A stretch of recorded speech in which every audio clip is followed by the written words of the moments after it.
வர்ஷினி, ஓரளவுக்கு சமையல் வேலையெல்லாம் முடிச்சிட்டேன். நான் நம்ம வீட்டு பக்கத்துல இருக்கிற 9 சுமங்கலி பெண்களை நம்ம வீட்ல விருந்து இருக்குன்னு சாப்பிட கூட்டிட்டு வரேன். நீ போக்கா, நான் பாத்துக்கிறேன். சரி, பாத்துக்கோ, நான் வந்துடுறேன்.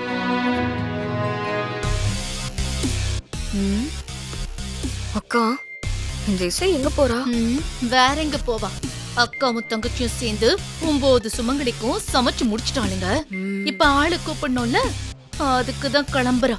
ஓஹோ, அக்கா நாமளும் போலாம். ஏதாவது பேசி அவங்க யாரையுமே சாப்பிட விடாம பண்ணிடலாம்.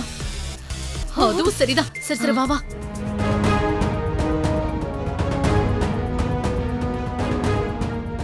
அக்கா, நாம பண்ண வேலை நல்லா ஒர்க் அவுட் ஆகுதுல. தெரியல ஸ்ரீஜா, ஆமான்னு சொல்லி நம்ம சந்தோஷம் கூட பட முடியல. ஏன்க்கா அப்படி சொல்றீங்க? பின்ன என்னடி, நாமளும் இந்த பிளான்ல ஜெயிச்சிடலாம், அந்த பிளான்ல ஜெயிச்சிடலான்னு 1008 பிளான போடுறோம். கடைசியில இந்த இசை எல்லாத்தையும் ஈஸியா ஜெயிச்சுட்டு போயிடுறாளே. என்னப்பா அது, இசை கூப்பிட்டா யாரும் வர்ற மாதிரியே தெரியலையே. வருவாங்க ரகம், கண்டிப்பா வருவாங்க.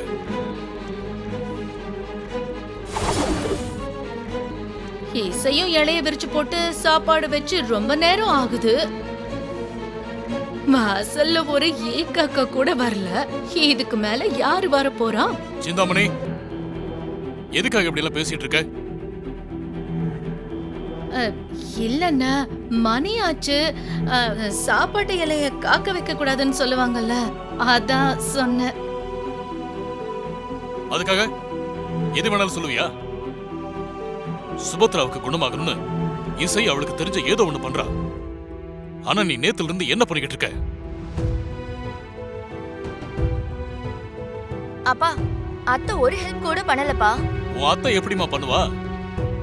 சுபத்ரா இவள ஒரு வேலையும் செய்ய விடாம சொகுசா கெடுத்து வச்சிருக்காளே. சிந்தாமணி, இப்போ தெரியுதா மாப்பிள்ளையே உன்னை துபாய் கூப்பிடாம இருக்காருன்னு?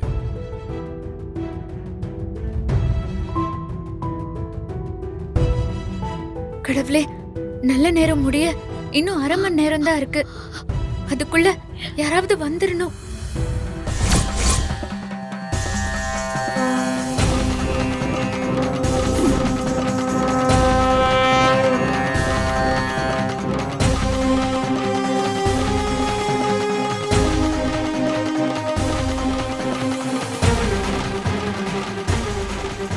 இசை